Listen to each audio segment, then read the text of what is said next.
Whether you rent or own a home, we all likely have nightmare stories about home maintenance, or what I like to call home cringe moments. Join me, your host, Katie Shahan, for the Yarlow Home Cringe Show. See what home cringe-worthy stories we have for you each week as we talk with local home service pros. Learn best practices for winterizing your home or what to look for after a hailstorm. Listen to the Yarlow Home Cringe Show every Sunday at 2 p.m. or on your favorite podcast app. The ruling on the field stands.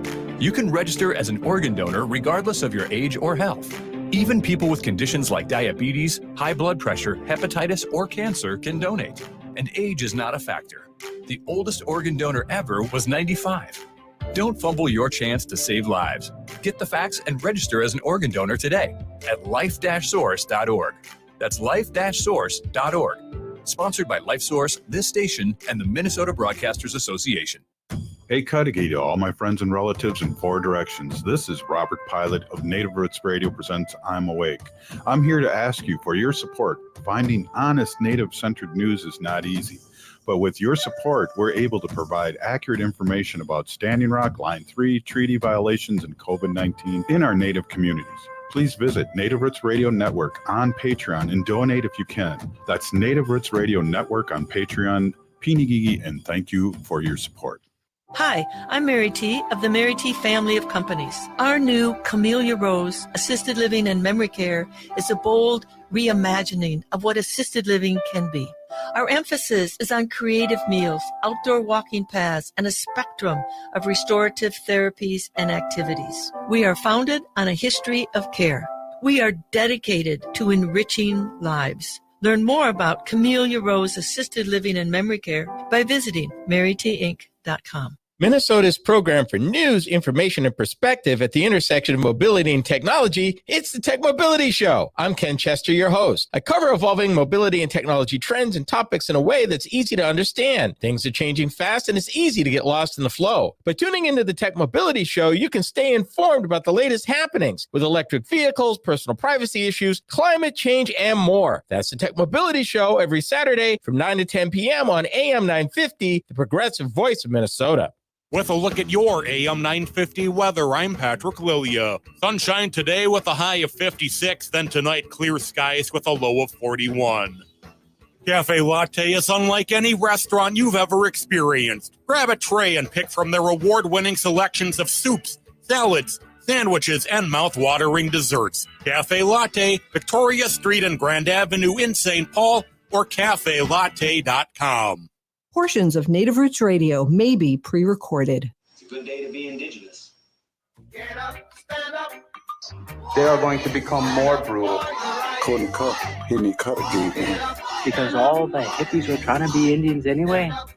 They're going to become more repressive because it's a matter of dollars and their illusionary concepts of power. Hey, Victor. We must live in balance with the earth. And also with recent happenings at Wounded Knee. I am awake. Welcome to Native Roots Radio presents I'm Awake, and I'm your host, Wakanja Hade. Hey, Cudahy to all my friends and relatives in four directions. You are listening to Native Roots Radio presents I'm Awake, and I'm your host, Robert Pilot. Hey, we discuss local and national Native news and events, and as you know, Haley, Native issues are human issues, and human issues are Native issues. They are, Robert. This portion of the show is supported by Native American Community Development Institute in Minneapolis. Hey, let's lead off right away here. We got a guest. We want to rock and roll and get the word out here right away of what's happening here on Turtle Island and specifically here in the state of Minnesota. And we have the director of the Native American Initiative at the Minnesota History Center, Dr. Amber Annis. Welcome. How are you doing today? I'm doing good. Thank you so much for having me tonight. Yeah, well, there's some exciting news happening at the Minnesota History Center, and I want to start talking about that and get people excited as I am. And I meant Historical Society. Absolutely. The Minnesota Historical Society. We are getting ready for the opening of our new exhibit, Reframing Our Stories. It opens on October 21st, next Saturday. And it'll have a run for 2 years. And we're really excited about this exhibit because it is the first in a series of rotating exhibits that we will be producing out of Native American initiatives. We really think of this gallery space as a community gallery space, and we're really looking forward to the future exhibits where we're partnering more with Native communities and really starting from that place of what does your story look like? What do you want to see here in this exhibit? So I'm not too far off when I said the Minnesota History Center. It's with the Minnesota Historical Center, and it's going to be happening at the History Center. Absolutely. So the Minnesota Historical Society, right, also represents our historic sites. But we also say the Minnesota History Center, and that's for the building here in St. Paul with the museum and our archives and library and collections and our many exhibits. So let's talk about our home, Native Minnesota. Let's talk about this powerful exhibit you're about to have. Absolutely. Yeah. So our home, Native Minnesota, it is our permanent exhibit that we have at the History Center. That exhibit opened up right around COVID, so it did not get the glorious opening that we were hoping for. So we've slowly been bringing folks in. This exhibit, Reframing Our Stories, again, is a companion piece to that exhibit. And this started about, I'd say, a year and a half ago when curators in our collections department finally started to sort through a series of photographs and historical newspapers that we had acquired from the Star Tribune. Within these archives, within these collections, there were several folders that had negatives and photos in folders that were labeled Indians. So when they finally started going through those files, they looped in the Native American Initiatives Department, the folks that worked in our collections area, and had us come downstairs just to see, they wanted us to be aware of some of these images. And we all went downstairs and they revealed the most amazing photographs. All of us were just in awe at some of these photographs, and the images really ranged from the 20s to the 90s. But this exhibit is very particular from the 50s to about the 90s that we're focusing on. Yeah, you guys were tabling at a lot of Native American events, and it was really really cool how you did that, where you had these pictures printed out, and it was almost like, do you know who these people are? And because, like you said, they were just a lot of them were just written down as Indians or whoever or whatever the thing was. So that was like really pretty brilliant way to do it, and it was fun going through it. It was fun watching other people go through it and find people they knew. That was pretty exciting just in the beginning kickoff. Oh, that was yeah, those community events were some of the best. There were so many images, and it was a little overwhelming to think about how do we condense all of this into an exhibit. So essentially, we just said, let's take all the images, put them into booklet forms, and let's just go out and start tabling. And that's where the real stories started to emerge, the real experiences. It was so wonderful to be at events and to see folks sitting around with coffee and remembering this story or this image. And they'd put a little Post-it and provide a name or provide maybe perhaps the descendant or someone who was a relative of the person. And it's also where we got a lot of our ideas for themes and for some of the language, some of the words that you'll see around the exhibit. Yeah, I saw a picture of a name I looked familiar, and they were broadcasting on radio. It was a Ho-Chunk, and that blew my mind. I took that picture right away to see to find out more about that, but it's all in our blood, I guess. The people of the sacred voice here, the Ho-Chunks. Well, let me tell you, that's one of my favorite stories, Robert. So that image you're talking about is Henry Green Crow. And Sam Blackwell, and I'm forgetting the other gentleman's name, but they all ran the American Indian Radio Show in the 70s.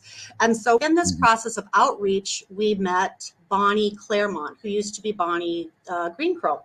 And Bonnie is Henry's sister. And so we actually just completed an interview a few weeks with Bonnie. And that's exactly what she said. She said, Ho-Chunk is the people of the big voice with the loud voice. And that's exactly who Henry was. And it was a philosophy that she said that if you have something to say, you better say it big and you better say it well. Well, what's really exciting too to hear the name Claremont too is that they're huge in our Native American neighborhoods here and the West Side, and I know they do a lot, and have been for many years for the community. So the Claremonts are way up there on us too, and we're all related. So we all might have different names, but we're all related. And that brings to another point that we really are excited about this exhibit is that these stories, these images that kind of lived in these folders that were just called Indians, we were able to take them and exactly what you said, we were then led to Bonnie Claremont, and Bonnie was able to share not only stories of her brother, but of herself and her family. And now we're able to share that with community more. So a big part of this is putting emphasis on all the amazing folks that have, lived in the Twin Cities, that have paved the road for all of us, younger Native folks to come through. And we really wanted to highlight those voices. Hey, we're here with Dr. Amber Annis, and she's the director of the Native American Initiative at the Minnesota Historical Society. And I have to say something. There's a big play coming at the Guthrie this week for a couple of weeks. Yeah. Oh, hey, Haley put up the sign. One of the things that it was talking about Lake Street as being one of the areas, but wow, we really have a big, richer story than that. I mean, the Claremonts are from the West Side.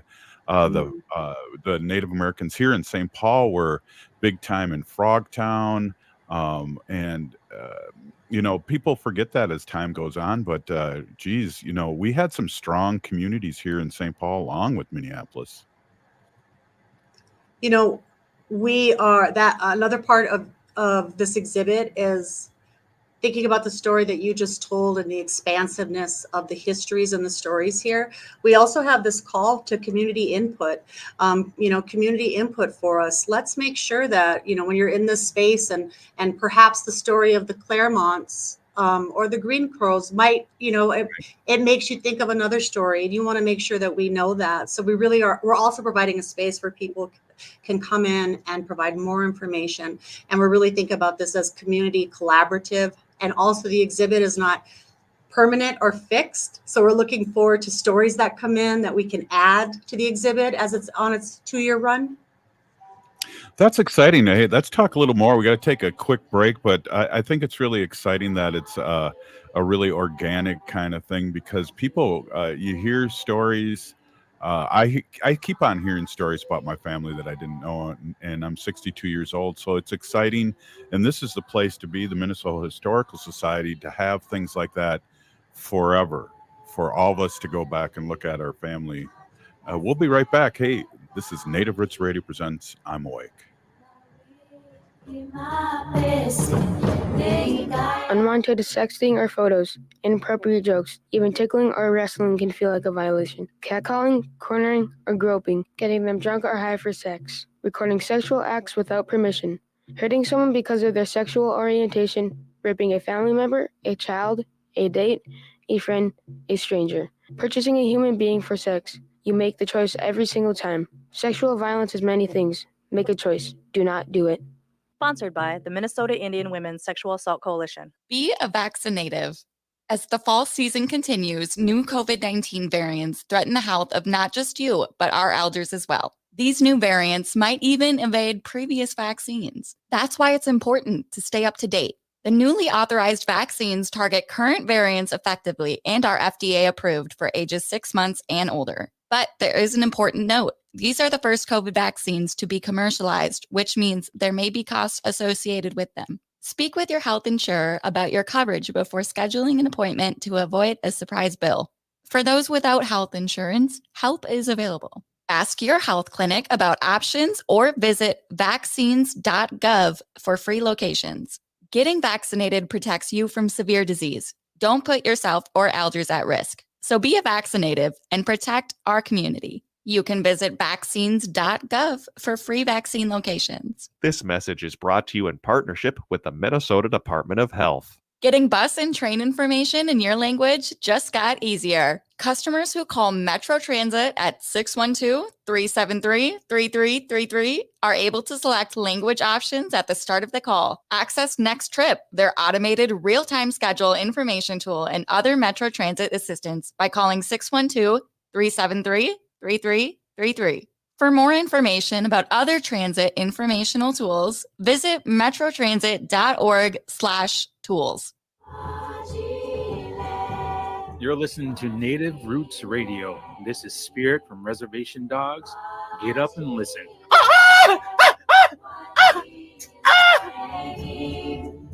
Welcome back to Native Roots Radio presents I'm Awake, and this is Robert Pilot.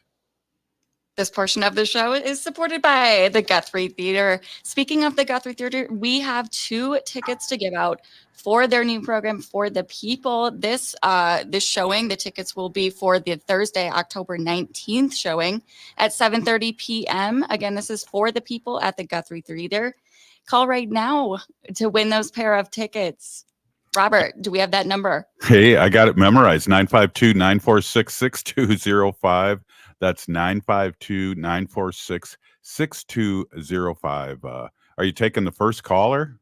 Let's do the first one. Right on. Hey, we are here. Hey, that's a good read too. That we're giving away tickets, and we're here with Dr. Amber Annis, and she's the director of the Native American Initiative at the Minnesota Historical Society, and we're talking about the Minnesota Historical Society, but we're also talking about this new exhibit called Reframing Our Stories, which opens October 21st, and it's a new exhibit at the Minnesota History Center. And I just got to say this, Doctor, is that Native Roots Radio is going to be there too. Oh, we are so excited that Native Roots Radio will be going live that day. We're so excited because it's so powerful to think that part of this exhibit is really highlighting, Native representation in photojournalism and in media throughout the decades, and how oftentimes that is presented from a non-Native perspective. And so for us to sort of take, and that's where Reframing Our Stories came from, as we were looking through these images and connecting them to the newspaper article that they came with. It was then, of course, came in with all the stereotypes and assumptions. There were, of course, Native journalists. Gerald Bisner was one of them, who did a few of the great stories. But for the most part, it was non-Native journalists. And so that was the big part, right? I mean, seeing that perspective from non-Natives. And what I like too is that you talked about this earlier is a community involvement. So this is very organic. If you see somebody, or if you know a story about one of the pictures or something in the exhibit, you can, I imagine you can write it down or let somebody know. Or how's that work? Is there like a pad there or how do you do that? Absolutely. We'll have an email option available. We'll have a spot that folks are able to write down their stories, or reach out to any of us in Native American initiatives to help share those stories. But also over the course of the 2 years, we'll be having lots of different community events, inviting more folks into the space, into the exhibit, to continue, how we originally started. Yeah, that's exciting. And I know just as things trickle down, whether it's an old video somebody posts, I'll see my grandfather, Howard McKee Jr., and then I'll see my grandmother, and they were very involved in the 70s and 60s in St. Paul. So it's going to be exciting to see who's out there, because again, we joke about this, but we're all related. So it'll be fun to see our relatives maybe in a younger pose, or something that you never knew they did, or just being around a drum, or being at a powwow, so it sounds really, really exciting. And let's give the dates and the time again, so everyone listening can, or the date and the time, and then where the exhibit is again. Absolutely. So, Reframing Our Stories is at the Minnesota Historical Society in St. Paul. The opening date is October 21st, and it has a 2-year run. It'll close in 2025 of October. Saturday, October 21st, we're also having an opening reception from 11 a.m. to 2. It's a free opening reception. This exhibit opening during the course of its 2 years run will be free to Native community members. We're going to have food and welcome and speakers. And of course, so excited, Native Roots Radio will be going live to help share some of the stories and hear from some of the community members we talked to as well. I really like that picture that was on that. I was looking at that picture, and we have like 5 natives in the back seat of a big old, who knows, big old Chrysler. But you can tell by the hairdo, it's probably like a Beatlesque 60s, early 60s. We got the Beatle haircut, and they're having a great time. And we all know us natives with our inside jokes. I'm sure they're laughing about some things that maybe some people wouldn't understand, but they definitely do. There's a lot of joy in that picture. Oh, you said it right there, joy. That is exactly what we want folks to feel when they come into that space is joy, because that's how we felt going through these images. That photo right there, we call it the Dairy Queen photo because all the kids were on their way to Dairy Queen. But, I mean, just the laughter and the humanity and the resiliency that all of these photos show. We know people are going to be telling stories and memories will be shared. It's just, we're really hopeful for creating a space of continuing, these stories that sort of sat in these folders, right? Exactly. You got a lot of input and opinions from several Native community members across Minnesota, and that is so important too, because there's 11 recognized tribes in Minnesota, along with all us other urban Indians too. So to reach out to that many people is very important, because we don't want to be pan-Indians to ourselves either. So I really applaud you for that. Absolutely. That was, again, it was key. It's hard to do that. I mean, it really is hard. You try as much as you can to get community voice and input, and you go out to community and events. And at some point, you're always feeling like you're leaving someone out, which is why, as I said earlier, this is nothing that's fixed. It's a 2-year run, but we're excited for the changes that can be made, for anything new that's coming in, and just for folks to come in and see that they were heard, see that their voices, mattered when they were providing stories, and see themselves represented. So are there a lot of pictures that still don't have a story to them yet? Is that fair to say? So what's interesting about some of these is one of the things we'll also be highlighting is the negatives that come with the image. So oftentimes a story will emerge in the newspaper, and the photographer will take a series of photos, but then choose that one image that makes sense for the story. However, when you go into those negatives, the other images reveal such a larger story. And if it's coming from that non-native perspective, we can see why certain images were picked. We can understand why. So what we're trying to do is highlight these other images, make community member aware. But there are a few photos that we're going to also highlight where we don't have the names of family members. They were just Indians in the stories, or they were just Indian family or Indian boy.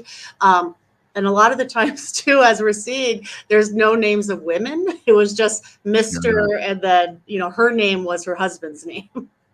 Yeah. Wow. Good point there. Geez. Talk about erasure, right? Yep, absolutely. So do you see, and you don't have to answer this if you don't know, but do you see after the 2 years that a possible book would come out?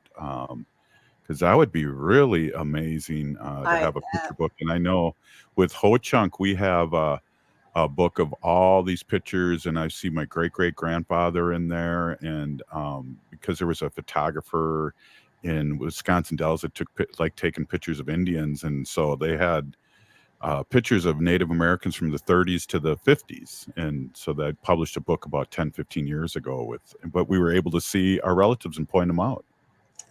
Absolutely, we do. That is, an outcome of this. Our first sort of publication will be through the Minnesota History Magazine that's focusing on this exhibit and a few images. But a part of this also is because our resources are so vast, the archives, the collections, a lot of community members don't know, right? They don't know what we do have here.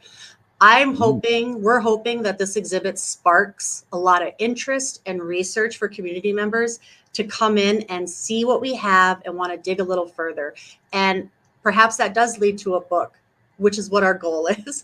Another goal of ours. Perhaps that leads to articles, more research from community members coming in and researching our own stories.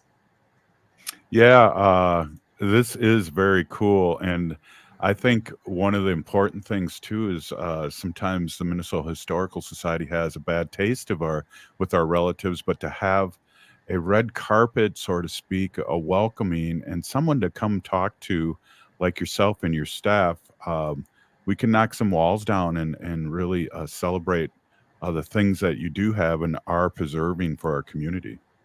Absolutely, and that's what we're looking forward to. Is that you're right? A lot of folks do have that idea, and they do have that feeling towards the Historical Society. But we're working very hard, to make sure that community members know that there is representation here, that the resources that we're stewards of, the cultural patrimony, the historic sites, we are stewards of them, and community members have a right to be here, and they deserve to understand and know and see these resources.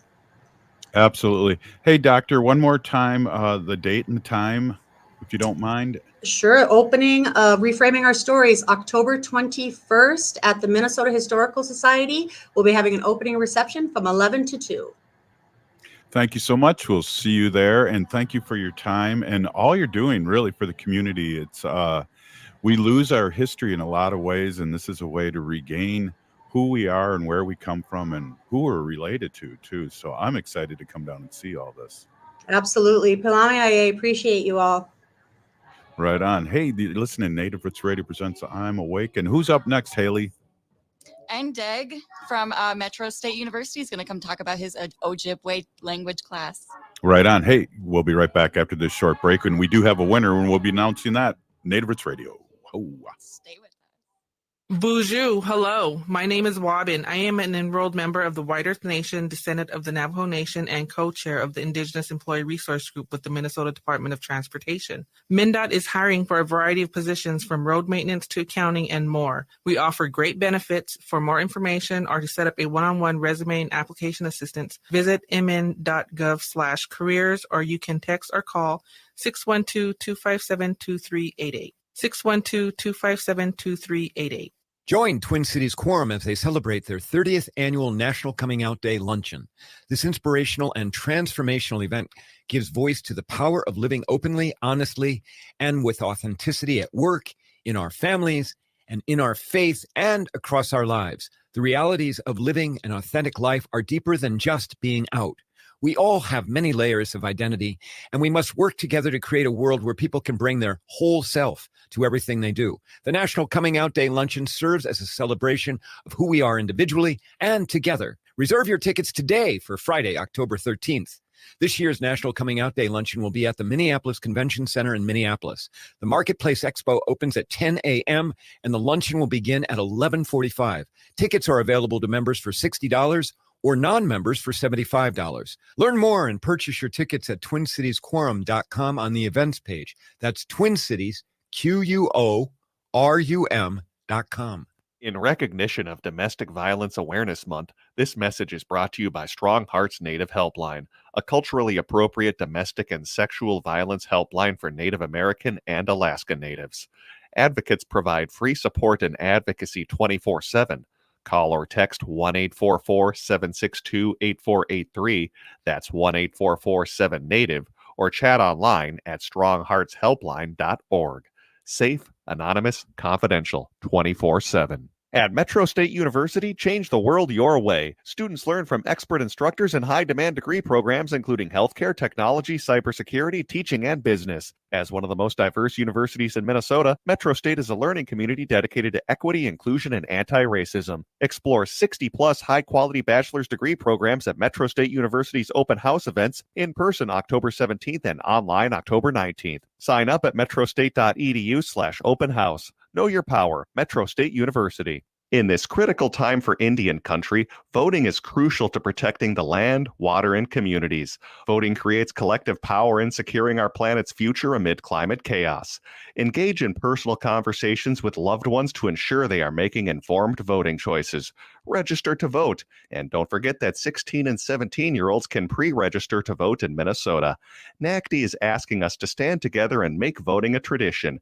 Go to nacd.org to learn more and make your pledge to vote. In recognition of Domestic Violence Awareness Month, this message is brought to you by Strong Hearts Native Helpline, a culturally appropriate domestic and sexual violence helpline for Native American and Alaska Natives. Advocates provide free support and advocacy 24/7. Call or text 1-844-762-8483, that's 1-844-7-NATIVE, or chat online at strongheartshelpline.org. Safe, anonymous, confidential, 24/7. With a look at your AM 950 weather, I'm Patrick Lilia. Sunshine today with a high of 56, then tonight clear skies with a low of 41. Cafe Latte is unlike any restaurant you've ever experienced. Grab a tray and pick from their award-winning selections of soups, salads, sandwiches, and mouth-watering desserts. Cafe Latte, Victoria Street and Grand Avenue in St. Paul, or cafelatte.com. Hi, I'm Jane Fonda, and you're listening to Native Roots Radio. And we're back to Native Roots Radio presents I'm Awake, and this is Robert Pilot. This portion of the show is supported by Strong Hearts Native Helpline. October is Domestic Violence Awareness Month. Join Strong Hearts Native Helpline CEO Lori Jump for a virtual event, Let's Talk Empowerment, at 1 p.m. Eastern Time on October 17th, 2023. Join us for this special online event featuring Lori Jump as she leads an engaging and enlightening conversation on the pressing issue of domestic and sexual violence within Native communities. This event will delve into the crucial intersection between these forms of violence and the significance of culturally specific services and resources. Strong Hearts Native Helpline, free, confidential, anonymous, 24/7. Call or text 1-844-762-8483. That's 1-844-7-NATIVE, or chat online at www.strongheartsnativehelpline.org. Hey, before we get to our guest, Haley, I hear rumors we have a winner for these tickets, and going to the Guthrie is always an experience. Do you have their name? Yes. So congratulations, Selena Bernier. You will be going to the Guthrie Theaters for the People on Thursday. Congratulations. Yeah, I can't wait. And rumor has it, we're going to have Wes Studi on our show too soon, but don't tell anyone. We don't want to get people too excited, and they'll have to listen every day to figure out which day that's going to happen. Oh, wow. Hey, we got a young warrior here, language warrior, and I want to make sure it's Aandeg Muldrew. Is that correct? Yep, that's it. Oh, wow. Hey, I'm really good. And you are one in a row here. Hey, you are a professor of Ojibwe language at the program of Metro State University. And I would love to have you talk to our audience about this program and how Metro State's really, getting into the revitalization and culturally appropriate curriculum there. And exciting to hear. Welcome to Native Roots Radio. Bonjour, yeah. Nin Aandeg, ink Bijukang Donji Donjaba with the Kiwet Nunk. So yeah, I'm a teacher there. I just got hired on this year. Again, it's a sessional. And it's exciting to see more and more. I've been teaching for a few years already, and it's exciting to see the more programs being instituted, especially here in the U.S. I'm from Canada originally. So it's exciting to see more of these language programs starting, these classes, more people being interested. And so I'm really happy to teach that one class over there at Metro. Right on. Hey, so what are like the students' expectations? What are they going to learn, and what kind of prior knowledge do they need to have to take your course? Yeah. So how I learned is I didn't grow up really speaking the language. I heard a little bit here and there. I grew up in the city, Winnipeg, kind of similar to Twin Cities, a lot of ways. So I didn't really hear a lot of the language. But then I started going to classes with my grandma. She speaks the language. So that's how I learned. That's how I learned how to teach as well. So we always have lots of different backgrounds of people coming into classes. It depends again how they grew up. Sometimes they hear the language from ceremonies or their grandparents, or sometimes we have like foreign students who have never heard it before. So it's always a mix, and so we design it for that whole variety as well. A friend of mine who teaches Lakota Dakota, but of course not the language of Ho Chunk, which is the people of the sacred voice. That's who Haley and I are. Just throwing that out there. No, just kidding. That he said that if I wanted to learn my language, now there's things to learn. There's statements, phrases, and words. And what he said to me, which I thought was really interesting, is that learn a new word and then never use it in English again. Uh, that's a really interesting concept, and I don't know if he does that because he speaks English really, as well as Lakota Dakota. But there's so many different ways, isn't there, to learn this? And I know for me, I'm an old dog, so it's hard for me to learn new tricks. But repetition is how I kind of learned back in the olden days.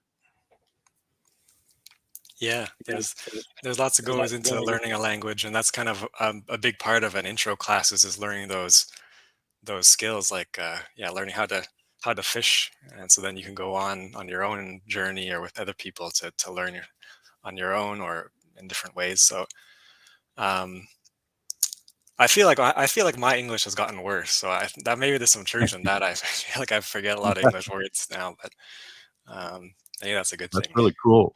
Well, when you start dreaming in Ojibwe, that's when the cycle is completed. Oh, Aandeg, I have a question for you. How did you go about learning Ojibwe, or when was your first time learning the Ojibwe language? Yeah, so like I said, didn't grow up speaking. That's kind of again similar. A lot of families where that was a cutoff. My dad's generation didn't pick up the language for a number of different reasons. So I didn't hear it. Then my kokum again, my grandma who teaches the language, she just decided she was going to teach me. She didn't kind of overcame some of the blocks that she had at that time. So that's how I started. She had different language programs, so I kind of went along as a kid. I was homeschooled, so I kind of was lucky I could go to these kind of things during the day. So that's how I started learning. And then there was a lot of there's actually programs down here in the States she took me to as well. There was immersion. One of them is in Fond du Lac there. So then I started picking up that from immersion as my other main way I got good speaking. Yeah.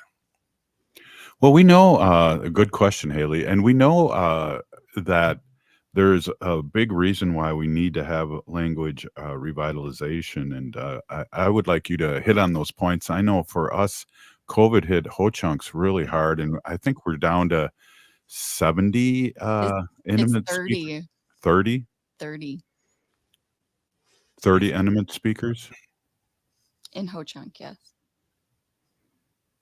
So, if you mind listing the reasons why it's so important for our natives to have their language. Yeah.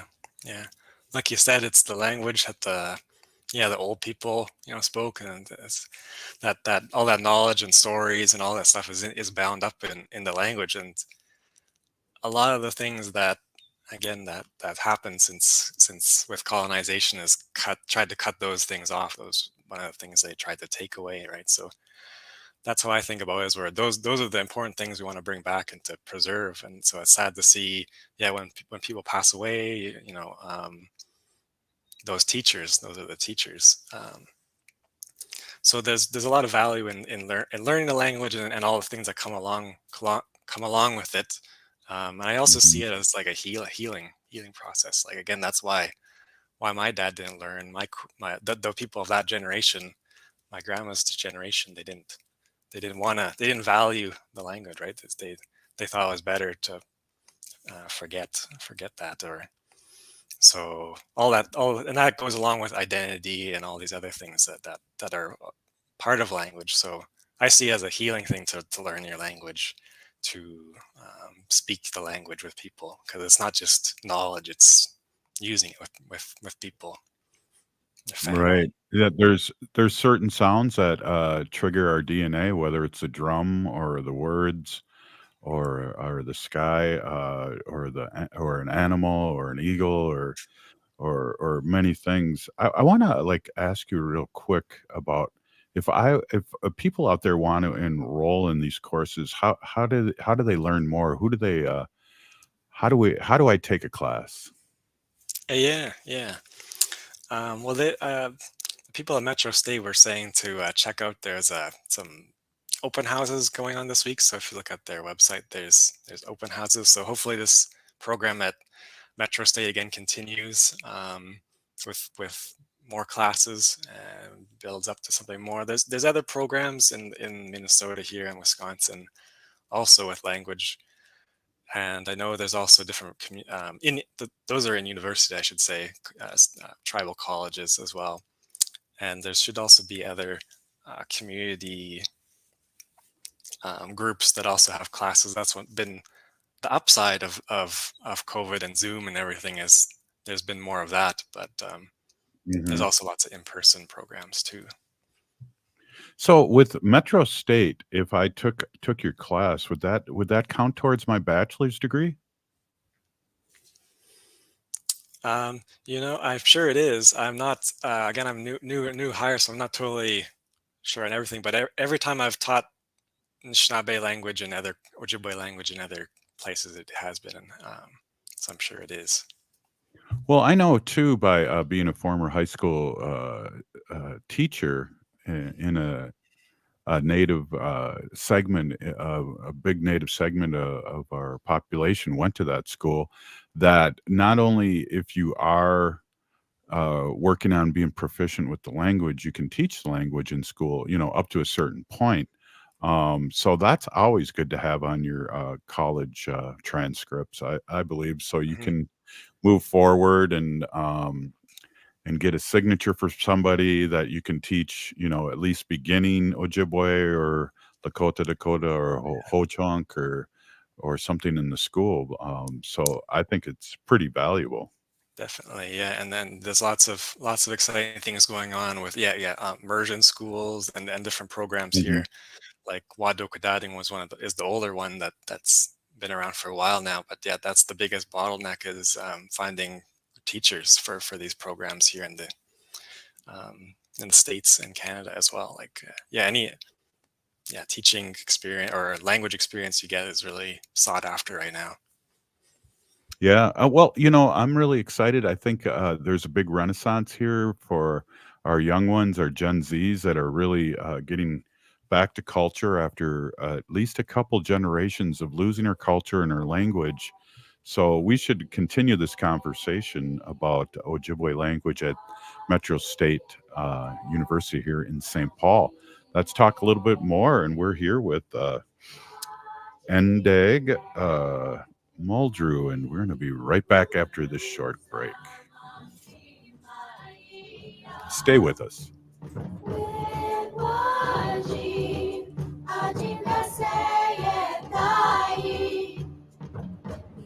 Getting bus and train information in your language just got easier. Customers who call Metro Transit at 612-373-3333 are able to select language options at the start of the call. Access Next Trip, their automated real-time schedule information tool, and other Metro Transit assistance by calling 612-373-3333. For more information about other transit informational tools, visit metrotransit.org/tools. Back to school season is here. And while this is an exciting time for parents, kids, and educators, let's not forget how far we've come in our battle against COVID-19. We're in a better place, but COVID-19 is still here, and we need to continue to help protect our communities. With the flurry of new schedules and classrooms, let's not overlook the fundamentals of staying safe. Wash your hands regularly and watch for any symptoms like fever, chills, a cough, or shortness of breath. Should you or someone you know have COVID-19 symptoms, stay home and get tested. Find more tips on continuing to be safe at health.state.mn.us. Let's have this back to school season be a time of renewed commitment to our collective health and brighter future for our Native communities. Again, find more tips on continuing to be safe at health.state.mn.us. This message is brought to you in partnership with the Minnesota Department of Health. Minnesota has the only original wolf population in the continental United States. And 80% of Minnesotans believe the wolf should be protected. Howling for Wolves is asking Minnesotans to respect our true wildlife manager, the wolf. Their survival is critical to our ecosystems, our communities, and even our economy. As highly intelligent animals with strong social bonds, Minnesota wolves deserve to be protected and admired. Learn more at howlingforwolves.org. Let's live and let howl. Howl!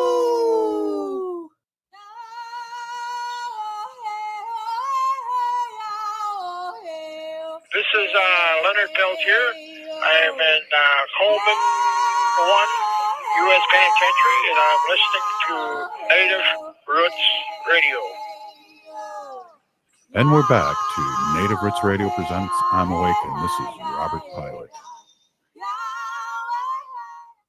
This portion of the show is supported by Howling for Wolves, protecting wolves for future generations. Hey, good one, Haley. Hey, we're here with Aandeg Muldrew, and he's professor at Metro State University and teaching the Ojibwe language as a course there. And I also got a red alert that it does count towards a bachelor's degree at Metro State. There it is. That's exciting, and we all need to learn languages. And I know, like in high school too, whenever they learned Ojibwe, or that went towards their language too. So that makes total sense. So, what are the barriers that you feel like that we can overcome by taking a course? And I guess learning how to learn a language that's so different for some people that it is a different language. What are some of the kind of tricks of the trade that you have out there? Yeah. Well, ideally, learning a language you learn as a kid. That's the trick. That's the real trick. Then it's not any work. You're just naturally sitting there. But yeah, for us adults, once we've passed that point, we got to learn in a classroom, and that can be hard because you're gonna mess up. You're gonna kind of sound like a baby at times. So that's one of the biggest hurdles is making mistakes and being okay with making mistakes. I gotta tell you something. That's so funny that you said that, because I remember years ago I was like able to introduce myself in Ho-Chunk. It's Ahu Ho-Chunk Raja Wakunja Hade, which means I'm Ho-Chunk and my name's Distant Thunder. And I said that to a speaker, and he said, "Oh, that's good, but you sound like a little baby." When you said that, I just had to laugh. It brought me back there. But yeah, I mean, you got to start somewhere, and he wasn't being critical. I thought it was kind of sweet the way he said that. But I think too, what's really awesome about Metro State and this course is, like, I think you have a lot of different learners, adult learners going to Metro State too, and to get back in the swing of school and, get your degree. If it's first time completing your degree, come back, especially our Native people out there, take this course and get back in the swing of things. And it'd be even cooler if you knew some Ojibwe, but you don't have to know any Ojibwe, but if you want a desire, and then come back to school and get your degree. that's kind of how I see the role of universities here, is to serve the urban population. These people, maybe you heard it as a kid growing up, or maybe you didn't. Maybe you grew up here all your life, so it's hard to find a place people to speak with, and so that's the advantage of these university courses, is doing that. And then you also get more skills there later on if you want to teach or work with the language that way too. That's what I always like about classes, is there's an age range. It's kind of, it seems unnatural to me when it's all people the same age, the same year. So that's what I like about Metro and other places. There's a big variety. Bring some food. Yeah, somebody can bring food, right? Older people that can cook can bring it to us young ones. Oh wait, I'm not a young one anymore, but you know what I mean. And you get a diverse perspective too, with different age in the classes, and I think that's one of the things Metro State's really been good at for quite a few years, is bringing back people that may not be done with their degrees or want to start in the degrees, that are older, and there's a lot of courses and a lot of degrees that are built for that kind of learner. We have some people. I think there's someone. We have in their class right now is like a graduate student. We got some people auditing. There's all sorts. People there right now, international students. So. Right. And then let's talk about the class one more time here before we let you go, because I think it's really important. How can we contact Metro State to take the Ojibwe class, and when it's coming up next, work it in your schedule? I guess the best way would be to go to metrostate.com or .org and make it happen. I think it's .edu. I think it's the address, but I'm sure if you Google it, it'll show up there. Currently it's the 101 we're doing right now, and then next semester in the spring semester we'll be looking to get a second section on that. And so going forward, getting this started again, hopefully we'll get that again going every year, every fall, starting off with the intro and then continuing that afterwards. So I'm really excited to have you. We have Aandeg Muldrew, professor of the Ojibwe language program at Metro State University here in St. Paul. Let's check out the course, take the class, jump back into school, or like you said, somebody in a master's program, tuning up on their Ojibwe and learning more, and really helps the brain and the soul to learn language, and especially our sacred Ojibwe. So I want to say thank you for stopping in tonight. You betcha. Thank you. Any last words before we let you go? I just wanted to say, for people listening, it's never too late to start. Any little bit you use, I always see that as a big win. When you're saying Anin or Bojo to someone on the street, or it's never too late to start. Right on. Well, thank you so much for coming on, and we'll probably get you on again here and talk about maybe just before people signing up for their next round of classes to give your class a try, and Metro State especially. We'll save a seat for you. Right on. Hey, thanks for coming in, and have a great day. Thanks, you too. Right on. Wow, Haley, that was awesome.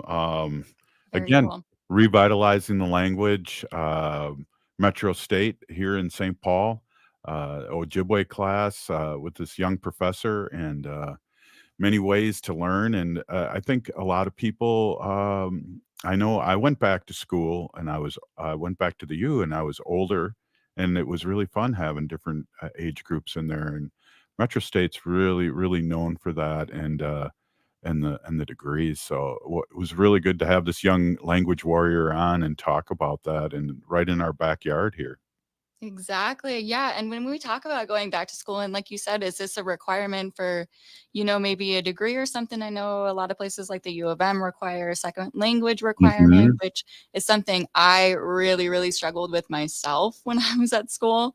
Like, seriously, to the point where I had to go in front of the board and say, I seriously cannot, for the life of me, learn a second language. And what they ended up doing was giving me the option to take cultural courses. And from Mm. there, that's when I actually took like 6 different courses about Native Americans here in the US Yeah, across and Turtle Island.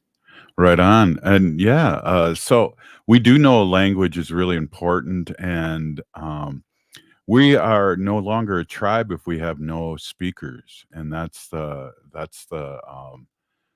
short end of that statement. It's like we have to be who we are, and language is so important, if not Yeah. most important. And we've had generations lose that, but I really feel like there is a revitalization in metro states. It sounds like they understand that, and they have a young Ojibwe professor there working with them. So it's exciting, and things are looking good in the future, I think. Yeah, big Pinagigi, Aandeg, for carrying on the language of Ojibwe and teaching the next generations.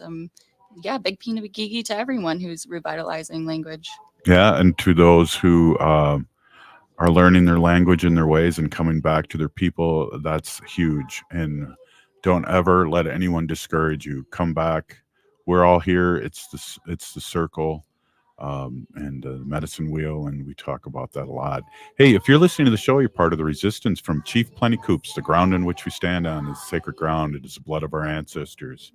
We need to resist, divest, join a group, run for office, vote.